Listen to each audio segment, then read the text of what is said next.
let's review the key points and move forward. The conversation continues from the White House, where the discussion remains focused and wide-ranging, with President Donald J. Trump participating for the entire hour.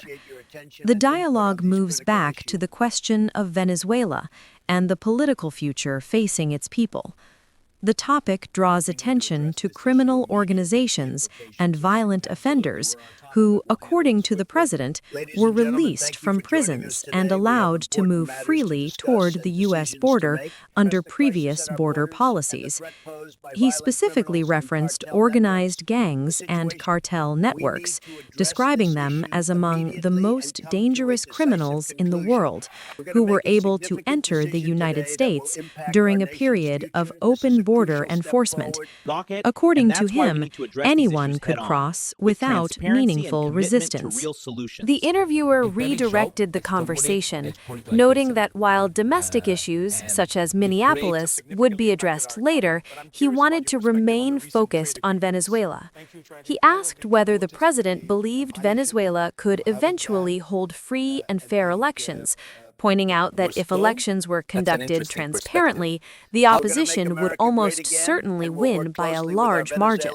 President Trump responded that such an outcome might eventually be possible, but not immediately. He emphasized that the country is currently in such a deteriorated condition that it lacks the basic capacity to conduct an election. In his view, Venezuela has fallen to a level where even the logistical understanding of how elections work has been lost. He described the nation as having been reduced to a third world state. According to him, the immediate priority is rebuilding the country, starting with its oil sector and energy infrastructure. He stated that the United States would oversee and manage this rebuilding process, ensuring production efficiency and economic returns. He added that this effort would generate substantial revenue, benefiting both Venezuela and the United States.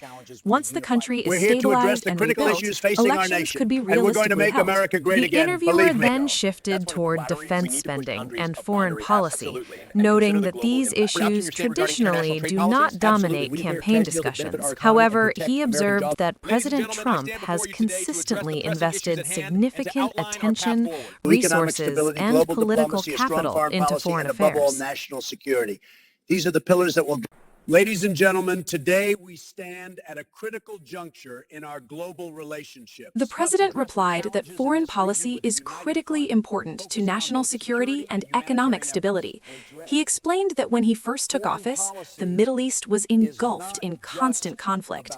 Nations throughout the region were locked in disputes that had persisted for generations. He pointed out that the Middle East has experienced warfare and instability for thousands of years, but said that during his leadership, a level of peace emerged that few believed was achievable.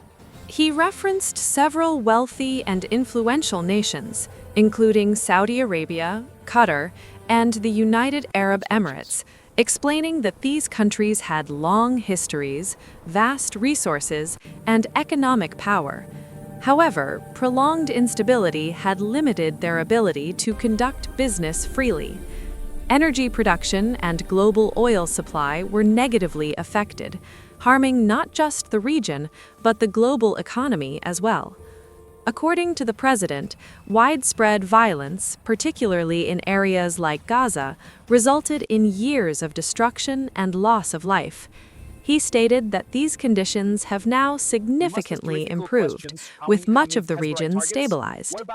He acknowledged that remnants of conflict remain and that questions persist regarding Hamas and Hezbollah, particularly in Lebanon.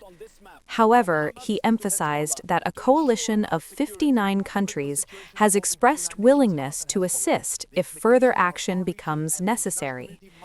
He stated that Hamas had committed to disarming, even though such a move does not align with its historical behavior. Nevertheless, the United States intends to hold them accountable to their commitments. Where the resilience of our people and the pursuit of peace must prevail over the scars, the path forward is challenging, but unity and determination